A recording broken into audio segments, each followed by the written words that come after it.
Hola, bienvenidos. Estamos en la sesión 9 de nuestro curso de microeconomía en la licenciatura de mercadotecnia. La clase pasada pues fue una clase con muchas gráficas que la hemos explicado de una manera bastante concreta. Hoy vamos a empezar la clase haciendo un breve resumen de lo que vimos en la clase pasada y en función de eso pues vamos a avanzar en nuestro temario, ¿no? Entonces, la clase pasada habíamos visto la representación de la curva isocuanta y habíamos dicho que la curva isocuanta tenía la siguiente forma. Si nosotros ponemos en el eje de las Y,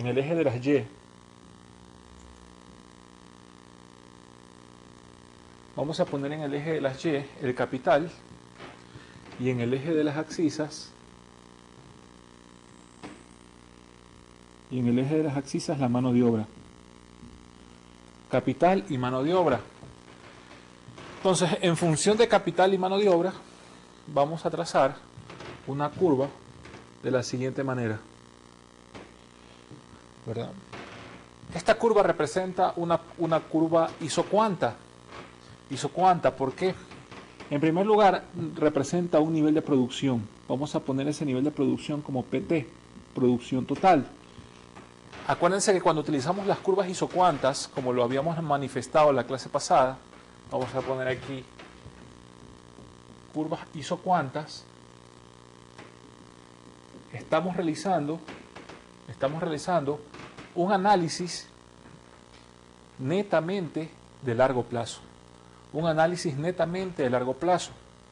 Y vamos a ir dibujando ciertos puntos. Si nosotros utilizamos una cantidad de capital K3, eso va a corresponder a un nivel de mano de obra L1. Por otro lado, si utilizamos un nivel de capital K2, eso va a corresponder a un nivel de mano de obra L2.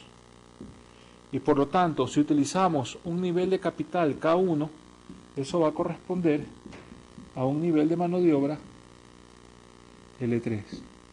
Entonces aquí está el punto A, aquí está el punto B y aquí está el punto C. Cada uno de esos puntos, ya sea que la empresa utilice cualquiera de esas combinaciones de factores productivos, el punto A, en el punto A utiliza L1 en mano de obra y K3 en capital. Ya sea que utilice el punto B, en el punto B ocurre lo siguiente, L2 en mano de obra y K2 en capital. O ya sea que utilice un nivel C de L3 en mano de obra y K3 en capital, cualquiera de esos tres puntos que utilice, el nivel de producción siempre va a ser el mismo. Siempre va a ser el mismo. Por lo tanto, la clase pasada habíamos manifestado que, de acuerdo a las características que presenta la curva isocuanta, tenemos lo siguiente. En primer lugar, la curva isocuanta tiene pendiente negativa. ¿Por qué tiene pendiente negativa? Porque necesariamente, para yo renunciar a una unidad de capital, yo necesito adquirir una unidad de mano de obra. Repito, ¿por qué? Porque para yo renunciar a una unidad de capital, yo necesito adquirir una unidad de mano de obra. Entonces, por esa razón, una de las características fundamentales es que la curva isocuanta tiene una pendiente negativa. Y esa pendiente negativa está representado por, o lo podemos calcular por, K2 menos K1 sobre L2 menos L1. Y así como en las curvas de indiferencia, nosotros decíamos que la pendiente de la curva de indiferencia, es decir, el ángulo de inclinación de la recta, donde el punto donde hay una recta tangente, nosotros podemos decir lo siguiente: la tasa marginal de sustitución, ¿qué es? Simplemente la tasa marginal de sustitución es la pendiente de la curva isocuanta. La tasa marginal de sustitución es la pendiente de la curva isocuanta. Cuando nosotros hablábamos de curva de indiferencia, hablábamos de cuando hablábamos de curva de indiferencia, hablábamos de tasa marginal de sustitución. Ahora, cuando nos vamos a referir a la pendiente de la curva isocuanta, nosotros, recordando lo que dijimos la clase pasada, vamos a hablar de tasa marginal de sustitución técnica. Tasa marginal de sustitución técnica. Ustedes tienen ahí calculada la tasa marginal de sustitución técnica en su figura. La tienen calculada. Y esa tasa marginal de sustitución técnica, tiene el siguiente comportamiento, ¿no? Ahí ustedes tienen, en la parte inferior de su gráfica, tienen lo siguiente. La tasa marginal de sustitución técnica, ¿a qué es igual? Y tienen una fórmula así, dice variación, que yo lo represento por un triángulo. La variación del capital sobre la variación del capital sobre la variación de la mano de obra. La tasa marginal de sustitución técnica es la variación del capital sobre la variación de la mano de obra. Esa es la forma de calcular la pendiente. Ahora, una característica de la curva isocuanta, ¿cuál es? Tiene pendiente negativa. Una característica de la curva isocuanta es que tiene pendiente negativa, por la que acabamos de explicar hace un momento. Pero otra característica de la curva isocuanta es que dos curvas isocuantas no se pueden cortar, al igual que las curvas de indiferencia. ¿Por qué? Porque cada curva isocuanta que nosotros querramos representar, por ejemplo aquí si ponemos otra curva isocuanta, va a significar un nivel de producción diferente y diferentes combinaciones tanto de mano de obra como de capital. Acuérdense que el análisis de la curva isocuanta es un análisis de largo plazo, porque en el largo plazo la empresa está en capacidad tanto de cambiar su infraestructura de producción como de cambiar sus niveles de contratación de mano de obra. A diferencia de lo que existía en el corto plazo o en el análisis de corto plazo empresarial, cuando hacíamos análisis de corto plazo empresarial y analizábamos los conceptos de producto total, producto medio, producto marginal, y también estudiábamos la ley de rendimientos decrecientes, ahí podíamos observar claramente que el análisis era de corto plazo. ¿Por qué? Porque solo se movía la mano de obra y esa mano de obra modificaba la producción total. Ahora no. Ahora la producción total la vamos a modificar o aumentos de capital y aumentos de mano de obra. Y una curva isocuanta adicional o que esté más lejana al origen significa mayores niveles de producción. Mayores niveles de producción. Entonces, la tasa marginal de sustitución técnica, ¿qué es? Es la tasa a la cual una empresa cederá el factor productivo capital para poder adquirir una unidad adicional del factor productivo mano de obra y así conservar el mismo nivel de producción. Otra característica es que la tasa marginal de sustitución técnica, en este caso, la tasa marginal de sustitución técnica tiene pendiente negativa, ¿no? Como ya se lo habíamos manifestado. Tiene pendiente negativa. Y a medida pues que se alejan las curvas isocuantas del origen, eso significa un nivel de producción mayor, ¿no? PT es un nivel de producción que equivale a esta curva isocuanta donde están los puntos A, B y C. PT sub 1 equivale a otro nivel de producción. Y es así como podemos definir a las curvas isocuantas como las diferentes combinaciones entre dos factores productivos que una empresa puede realizar para obtener un nivel de producción. Por lo tanto, en este caso podemos decir que la producción total 1 es mayor que la producción total. PT sub 1 es mayor que PT. Así podemos analizar a las curvas isocuantas. Bien.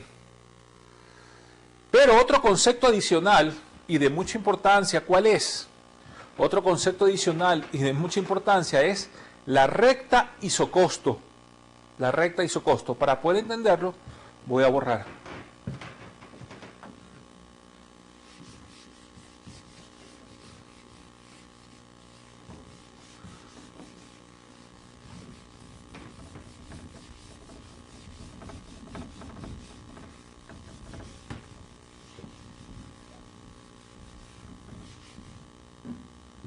La recta isocosto.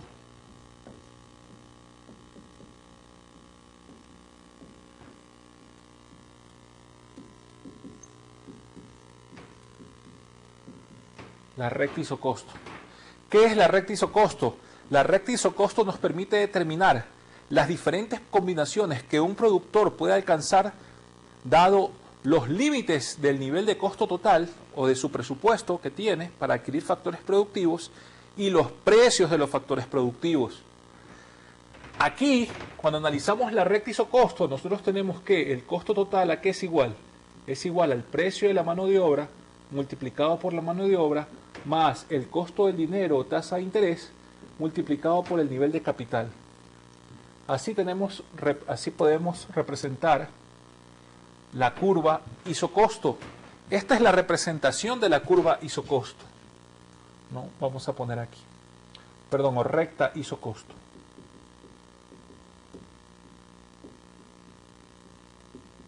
Esa es la representación de la recta isocosto.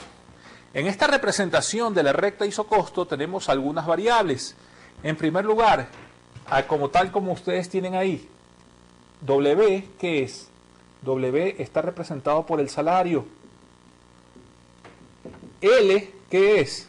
L es la cantidad de mano de obra.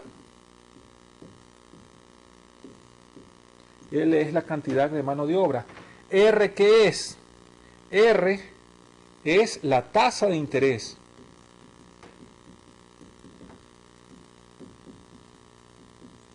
R es la tasa de interés. Y por otro lado, K, ¿qué es? K son los niveles de capital.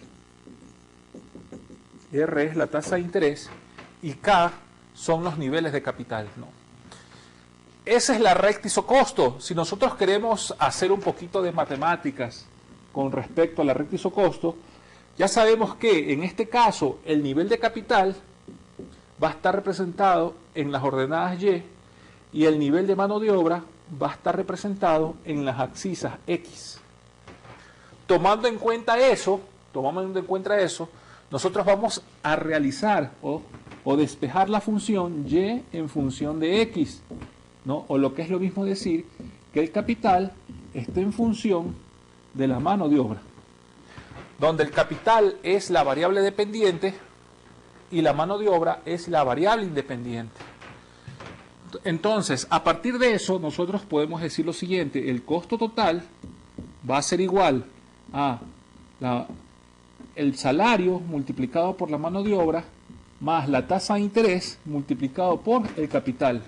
La tasa de interés o costo del dinero. Entonces, ¿qué sucede? Tenemos que la tasa de interés multiplicado por el capital es igual al costo total menos el nivel del salario multiplicado por la mano de obra. Tomando en cuenta esto, tenemos que el capital, ¿a qué es igual? Es igual al costo total dividido para la tasa de interés, el costo total dividido para la tasa de interés, menos el nivel salarial dividido para la tasa de interés, y esto multiplicado por la mano de obra. Y es así como queda representada la recta isocosto, en términos ya para graficar. Recta isocosto. Recta isocosto. Entonces, ¿por qué presenta la recta isocosto pendiente negativa? Porque necesariamente nosotros aquí tenemos dos restricciones. ¿Cuáles son las restricciones? En primer lugar, tenemos el costo total. Si queremos analizar las restricciones, son el costo total y el nivel de salarios, el nivel salarial y la tasa de interés. Estas son las restricciones que vendrían a ser los precios de los factores. El costo total de producción y el precio de los factores son las restricciones que tiene la recta isocosto, y son las restricciones también que en el mundo real tienen las empresas. Nadie pide un crédito a altas tasas de interés. Si existe alzas a nivel salarial, eso a su vez va a repercutir porque se va a demandar menos mano de obra. El costo de operación crece, el riesgo de operación crece. Si sube la tasa de interés, el riesgo financiero aumenta. Si aumenta el salario, el riesgo de operación aumenta. Lo ideal es buscar un equilibrio que permita la disminución tanto del riesgo financiero como del riesgo de operación de las empresas. Bien, ahora vamos a borrar. ¿Cuál es la representación de la recta isocosto?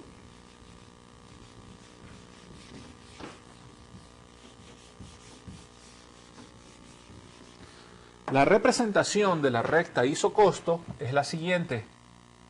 Aquí está el capital.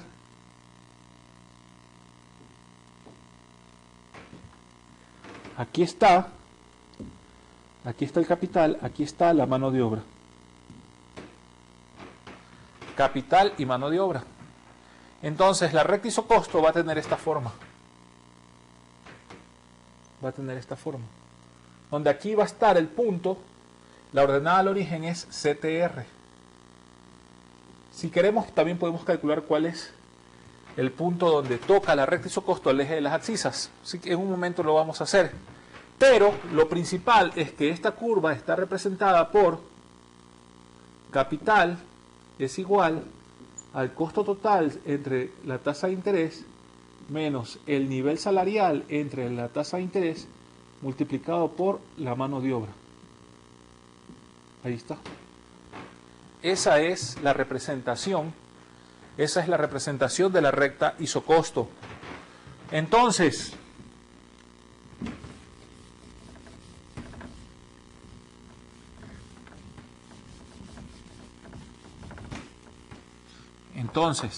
capital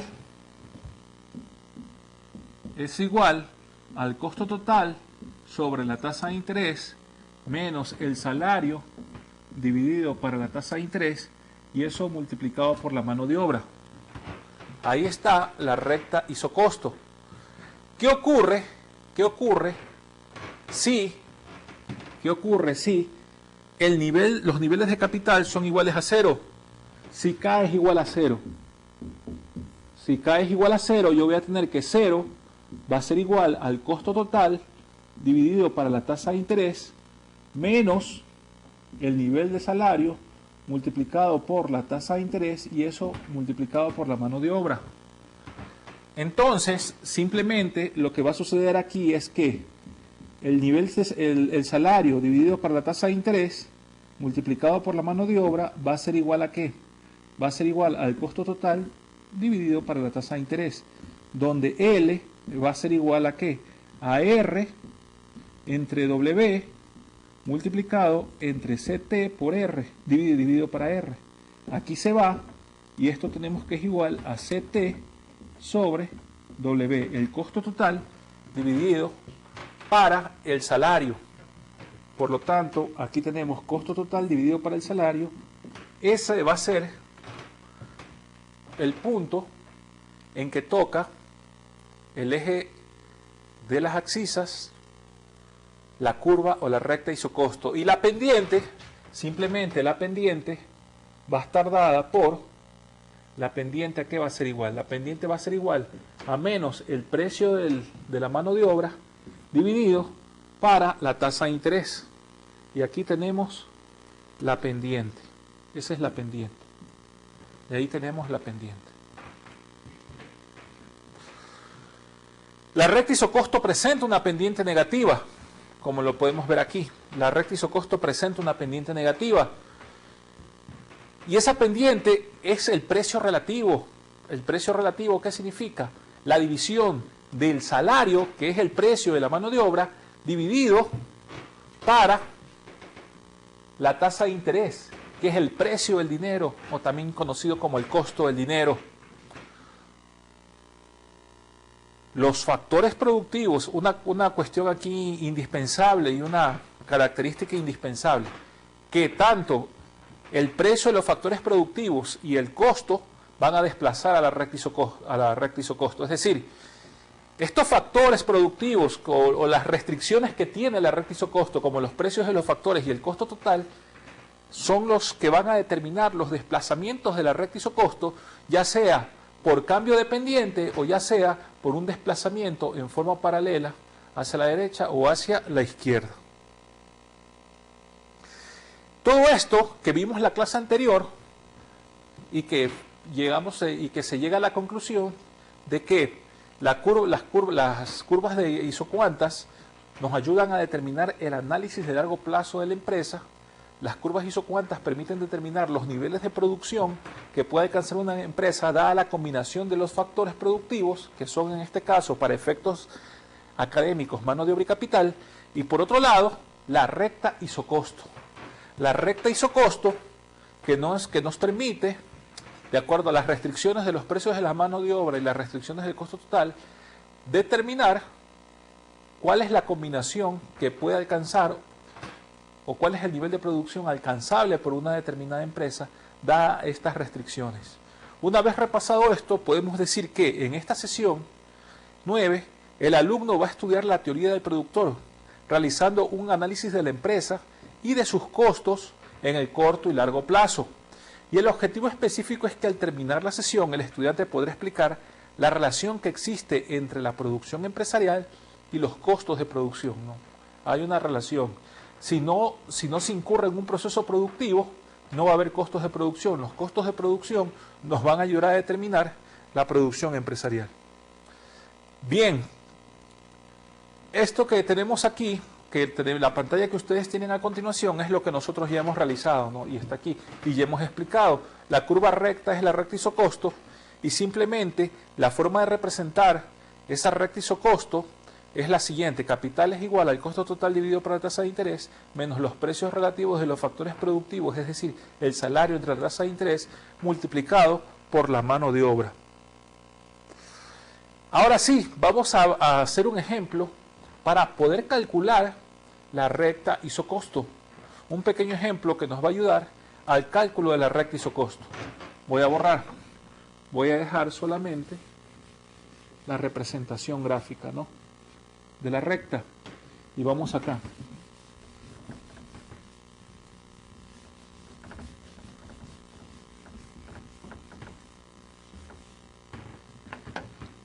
Veamos acá. Entonces tenemos que el capital, en este caso, el capital, ¿a qué va a ser igual? El capital es igual al costo total entre la tasa de interés menos el salario entre la tasa de interés multiplicado por ¿qué? Multiplicado por la mano de obra. Esa es la representación de la recta isocosto. ¿Qué ocurre si el costo total es igual a 30? ¿Qué ocurre si el costo total es igual a 30? ¿Qué ocurre si el nivel salarial? ¿Qué ocurre si el nivel salarial o el salario es igual a 6 y la tasa de interés R es igual a 3? ¿Qué sucede en ese caso? La representación va a ser la siguiente: capital va a ser igual a 30 entre 3 menos 6 entre 3 multiplicado por L. Por lo tanto, nosotros podemos decir que el capital, ¿a qué va a ser igual? Va a ser igual a 10 menos 6 dividido para 2, 2, L. Aquí está. Ahí lo tenemos, ¿no? Si nosotros queremos estimar cuál es la ordenada, ya sabemos que es 10. ¿Por qué? ¿Por qué será 10 en este caso? Porque es 30, este punto de aquí es 30 dividido para 3, y esto es igual a 10. Este punto de acá también es estimable.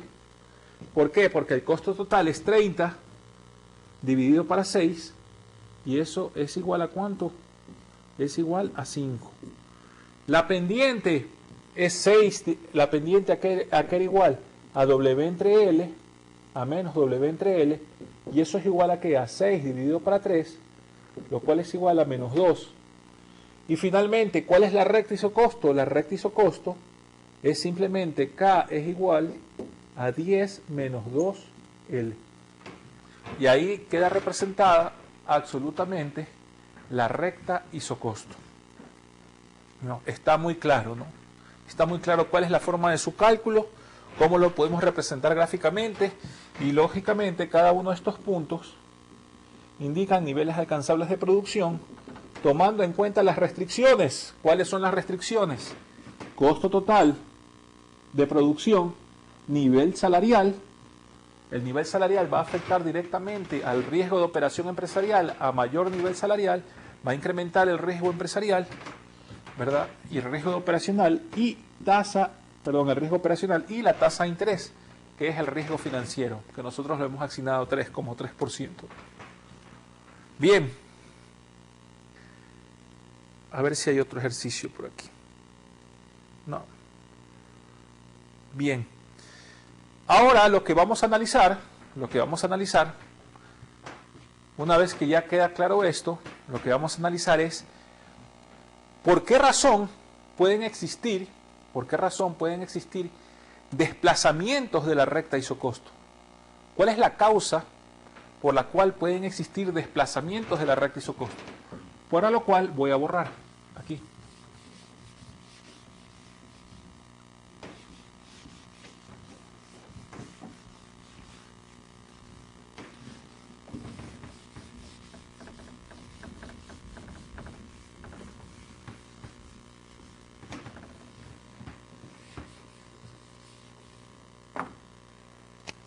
Desplazamiento de la recta isocosto.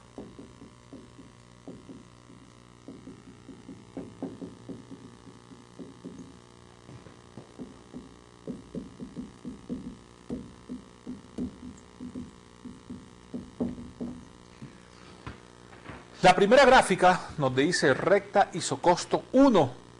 Tienen algo como lo que sigue. Aquí está los niveles de capital. Aquí están los niveles alcanzables de mano de obra. Los niveles de capital, los niveles alcanzables de mano de obra. Luego de eso, vamos a representar a la recta isocosto. Vamos a representar a la recta isocosto para finalmente vamos a suponer el siguiente análisis. Si sabemos que las restricciones son el costo total de producción, aquí ya conocemos que es CT dividido para, ya sabemos que K es igual a CT dividido para R entre menos W entre R, y eso multiplicado por L. CT dividido para R, para la tasa de interés, acá CT dividido para W, CT dividido para W. ¿Qué ocurre si sube? ¿Qué ocurre si sube el precio, si CT permanece constante, ¿verdad? ¿Y qué ocurre si sube el precio de la mano de obra? ¿Qué hay si hay un aumento del precio de la mano de obra, es decir, de W? Pero también la tasa de interés no cambia y permanece constante en el tiempo. Si ocurre eso, la recta isocosto, que en este caso está representada por K igual a CT entre R menos W entre R, y esto multiplicado por L, va a tener el siguiente efecto, va a tener el siguiente movimiento. Se va a desplazar hacia la izquierda. Se va a desplazar tal como lo indica la flecha.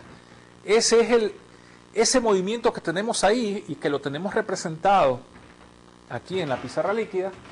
Ustedes lo pueden ver en la parte superior izquierda. Es la misma gráfica, es el mismo ejemplo.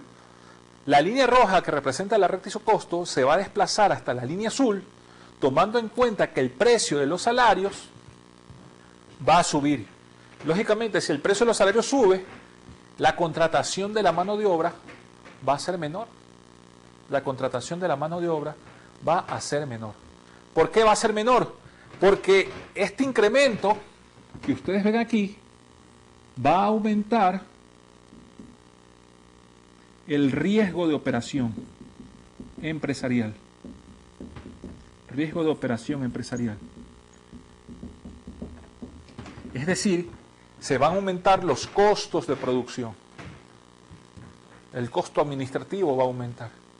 Y si aumenta el costo administrativo, donde están, o los gastos operacionales, si quieren verlo ustedes en un estado de resultados, voy a tener que vender más. Vamos a tener que esforzarnos más para poder cubrir estos costos. Y por esa razón existe un riesgo, porque así como hacemos todo el esfuerzo para vender más, podemos no alcanzar las metas que permitan cubrir ese aumento del nivel de salarios y de los costos de operación. Entonces, este es el primer caso que ustedes lo tienen en la parte superior izquierda de su pantalla. Ahora vamos al análisis del segundo caso. El segundo caso. Lo voy a hacer aquí también, pero no vamos a borrar todo. Simplemente la línea punteada, vamos a cambiarla, ¿no? Vamos a cambiar la línea punteada. Aquí también va a cambiar un factor, ¿no? Y aquí también va a cambiar un factor. Entonces, en el caso 2,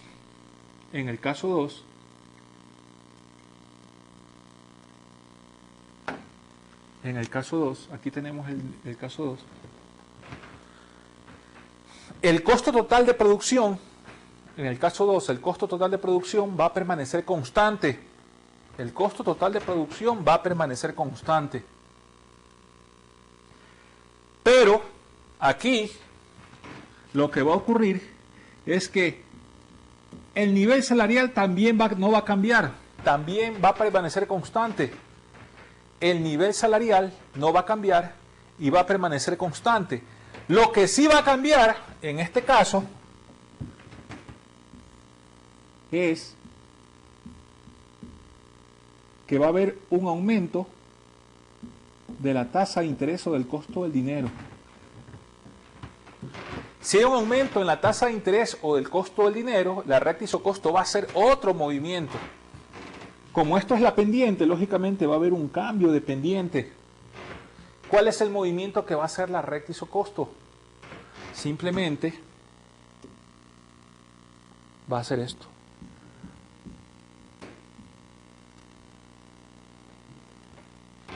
Se va a mover hacia acá. ¿Y eso qué implica? Si hay un aumento en la tasa de interés, nadie va a querer endeudarse para comprar activos. Disminuye la demanda de inversión de las empresas, pero lo que sí va a suceder es que va a aumentar el riesgo de operación. Lo que va a aumentar es el riesgo de operación.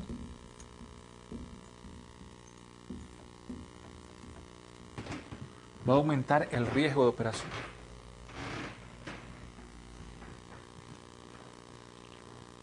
Perdón, no el riesgo de operación. Va a aumentar el riesgo financiero. El riesgo financiero. El riesgo de operación fue el anterior. Va a haber un aumento del riesgo financiero. Va a haber un aumento del riesgo financiero porque al incrementar la tasa de interés, el nivel de endeudamiento va a disminuir. Y esto va a ser la curva. Va a cambiar de pendiente y se va a mover hacia la izquierda. Eso es una disminución del riesgo financiero. Pero puede haber un tercer caso. Un tercer caso. ¿Cuál es ese tercer caso? No voy a borrar todo. Ustedes tienen ese tercer caso en la parte inferior izquierda de su pantalla, donde dice recta isocosto 3. Y en ese caso, ¿qué está ocurriendo? En esa situación, ¿qué está ocurriendo en ese movimiento? En ese movimiento lo que ocurre es lo siguiente. La tasa de interés también permanece constante. El nivel de salarios permanece constante. Pero lo que cambia es una disminución del costo total. Hay menos presupuesto. Hay menos presupuesto. El precio de los factores productivos permanece igual, pero hay menos presupuesto. La empresa tiene menos recursos para poder demandar sus factores productivos. Y al tener menos recursos para poder demandar sus factores productivos, simplemente esta recta se va a desplazar hacia la izquierda de esta forma. Se va a desplazar hacia la izquierda de esta forma. Lo que va a mover la curva, la recta, hacia acá.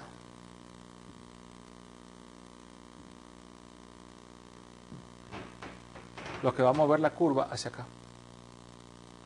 Esa es la recta isocosto. Entonces, ¿qué significa? Que vamos a poder adquirir menor cantidad, de factores productivos. Y vamos a poder alcanzar un nivel de producción menor. Todo esto para llegar a lo que se conoce con el nombre de equilibrio del productor. ¿No? Para explicar el equilibrio del productor, ustedes lo tienen representado en la parte izquierda de su pantalla. Pueden ver que el equilibrio del productor es cuando la recta isocosto toca a la recta isocuanta, y en ese punto el productor alcanza un nivel de satisfacción. Entonces vamos a borrar a continuación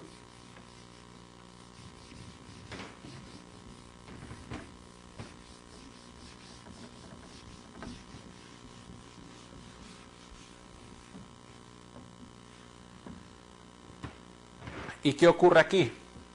En el eje de las Y tenemos el capital,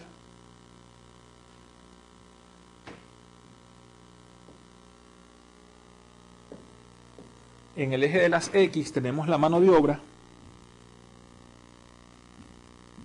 el capital, mano de obra, luego tenemos la recta isocosto o la recta isocuanta, y de ahí tenemos el equilibrio del productor, ¿no? Este punto es el punto de equilibrio que permite alcanzar o maximizar la producción. En K asterisco L asterisco se alcanza un nivel de producción total PT. Pero ¿cuándo se da esa maximización de la producción? Cuando el productor logra maximizar o alcanzar el punto óptimo de producción en el largo plazo. ¿Cuándo? En el análisis de largo plazo, cuando la tasa marginal de sustitución técnica es igual a la pendiente de la recta isocosto, y la pendiente de la recta isocosto es igual a menos el precio de la mano de obra sobre la tasa de interés. Ahí, en ese punto encontramos o el productor alcanza o maximiza su utilidad.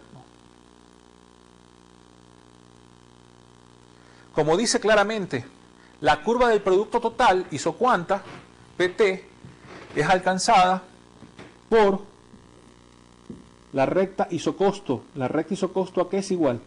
K igual a CT entre R menos W entre R y multiplicado por L.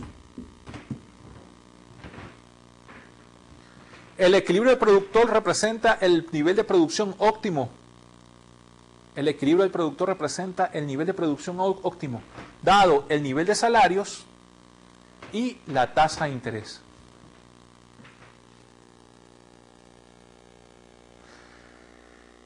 ¿Qué ocurre en el largo plazo? En el largo plazo, las empresas se crean para crecer, para expandirse. Nadie crea una empresa para que dure 2-3 semanas, no. Todo el mundo o todas las personas que se reúnen para crear una empresa, ya sea de servicios, una empresa de importación, de exportación, etcétera, etcétera, busca a toda costa la maximización de la producción. Entonces, lo que ocurre es lo siguiente.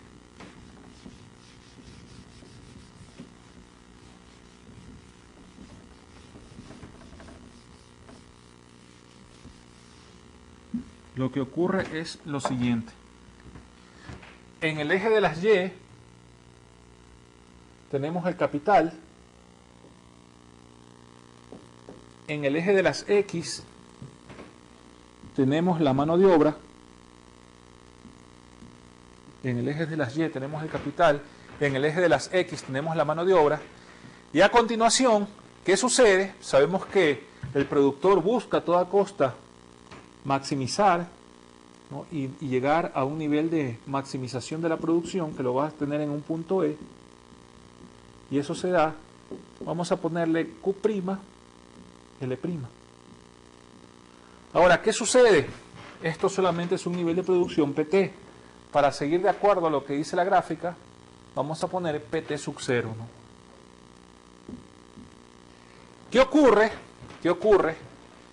A medida que la empresa va creciendo, se va desarrollando, va incrementando sus ventas, en el largo plazo lo que va a ocurrir es que tanto se va a necesitar mayor capacidad o mayor cantidad de mano de obra, ya sea calificada o no calificada, y no calificada a la vez, dependiendo del sector en donde el empresario se desenvuelva, y al mismo tiempo vamos a necesitar otro tipo de infraestructura productiva, lo cual nos va a permitir alcanzar, o le va a permitir a la empresa alcanzar otro nivel de producción, un nivel de producción mayor representado por lo siguiente: E',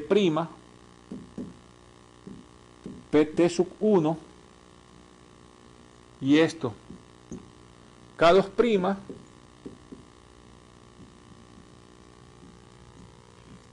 y L2'.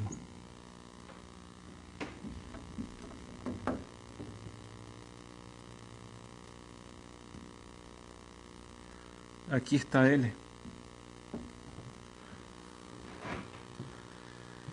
Ahora, ¿qué sucede? ¿Qué sucede? Sí, vamos a hacer un poquito más grande aquí en la parte de arriba de la gráfica.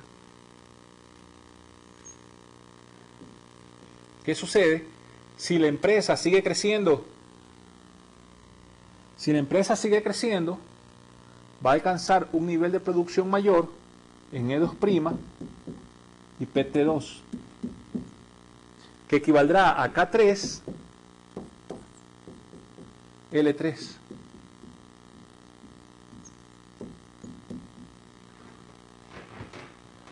Entonces, como ustedes se pueden dar cuenta, y como lo dice la parte inferior de su gráfica, la gráfica que ustedes tienen es exactamente la misma a la que tenemos nosotros acá.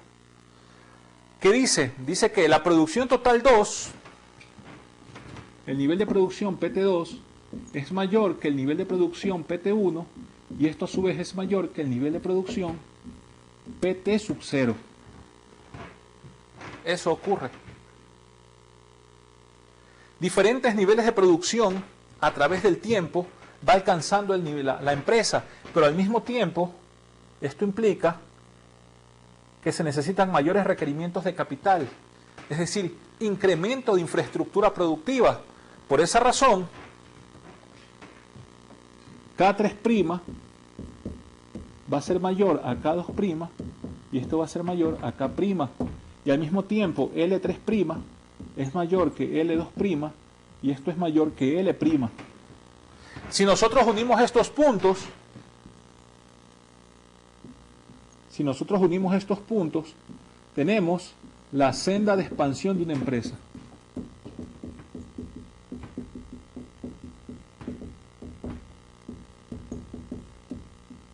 La senda de expansión de la empresa.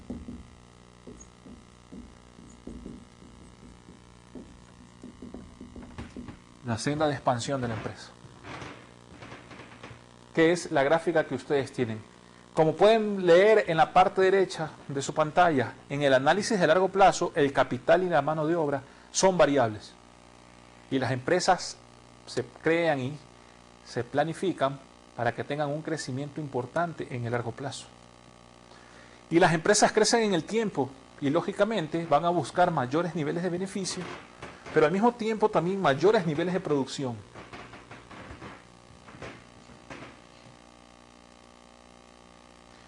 Todo esto le vamos a añadir en este análisis de la empresa, porque siempre cuando se habla de la empresa se habla de niveles de maximización de la utilidad, y al mismo tiempo que se maximiza la utilidad, se busca a toda costa,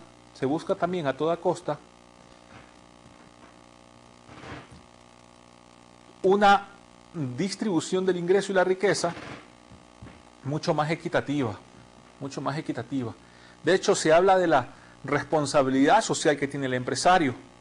Por esta razón, en este paréntesis, como una especie de paréntesis a todo lo que significa la teoría del productor, ¿no?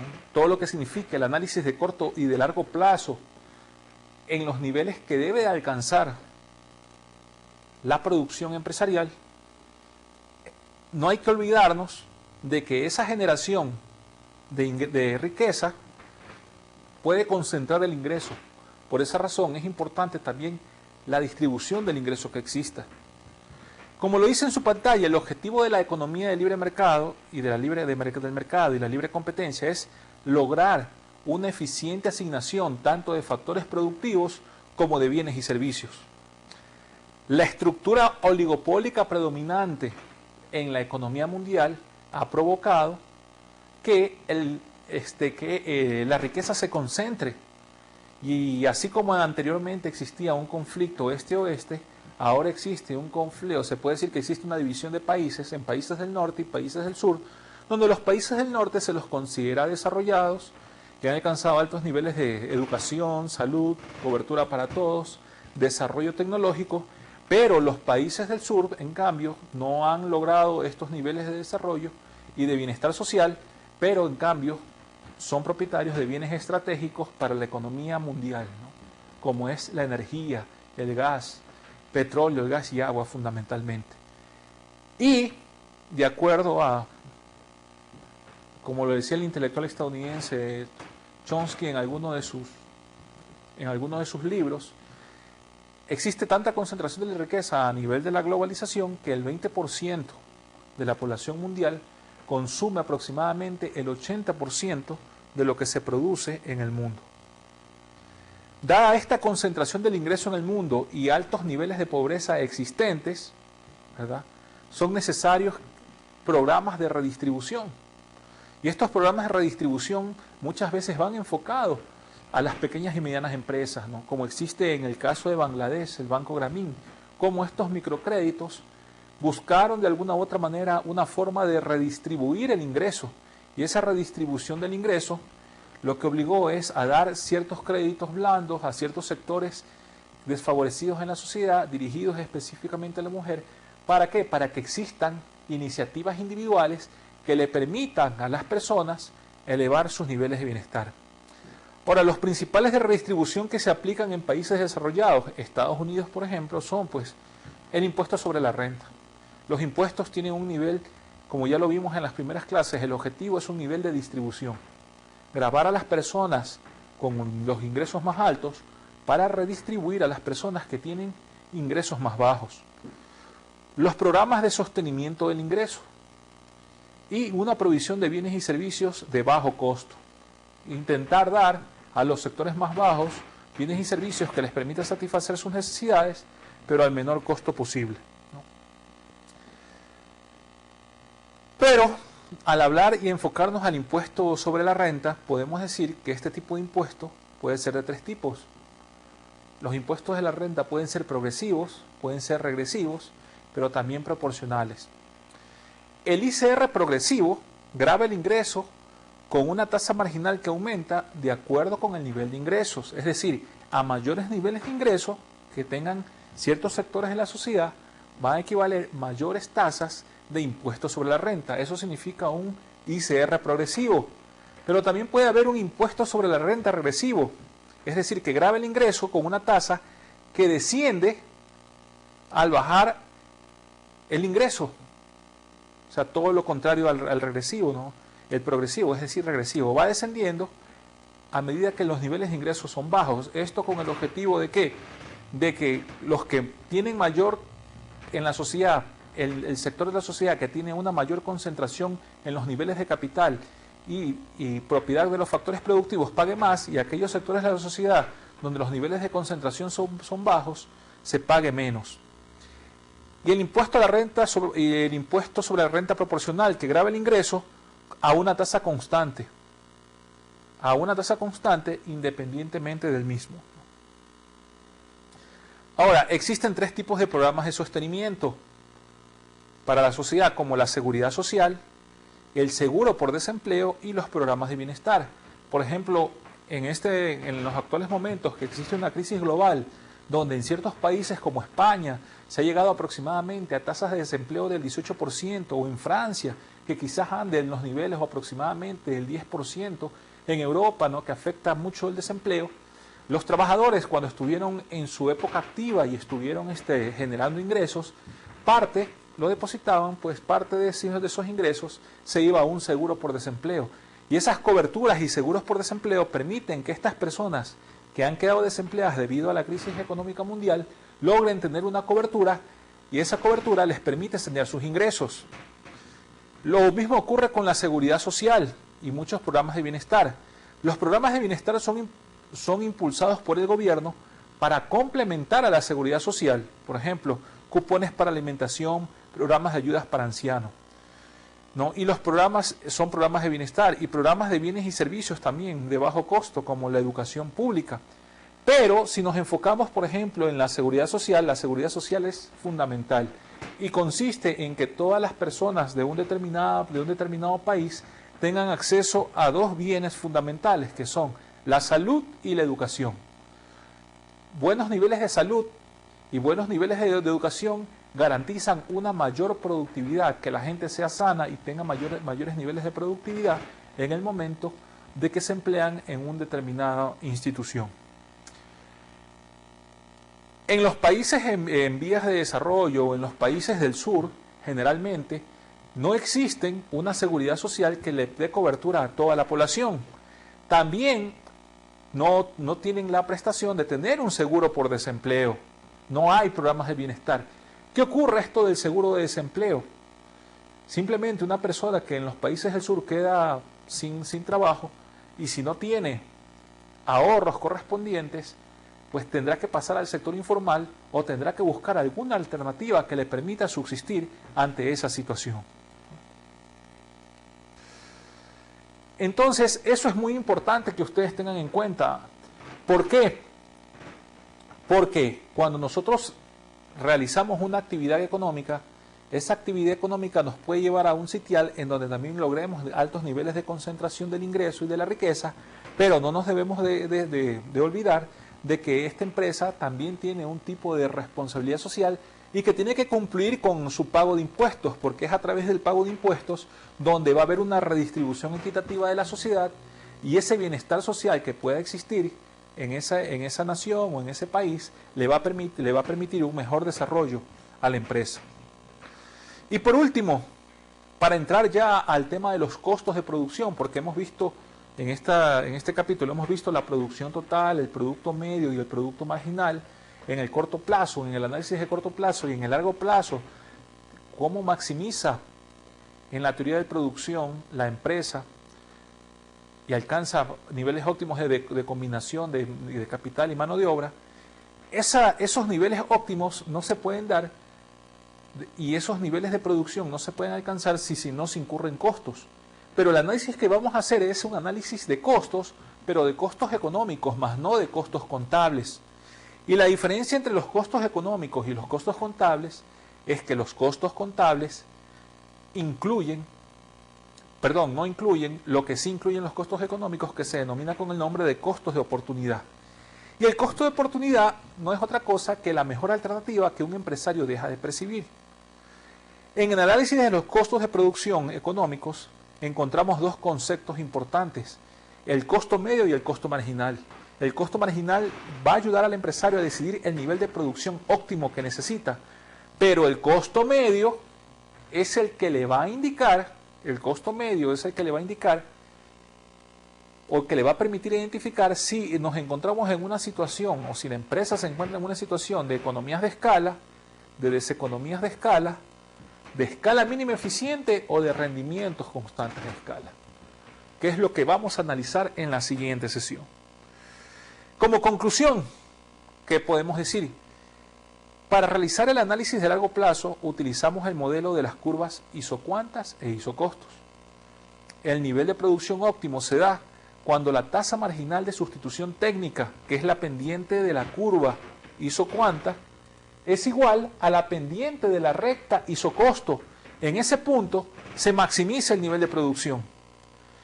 Y un empresario que busca maximizar su beneficio, alcanzar niveles óptimos de producción y de combinación óptima de factores productivos, no debe olvidar que la mala distribución del ingreso y la riqueza provoca mucha desigualdad social, puede tener impactos negativos en la actividad empresarial y los gobiernos poseen políticas de redistribución. De ahí la importancia del pago de los impuestos y de diferentes y otros programas sociales como los programas de sostenimiento y de provisión de bienes y servicios de bajo costo, como por ejemplo la educación pública. Pues bien, hemos terminado esta sesión.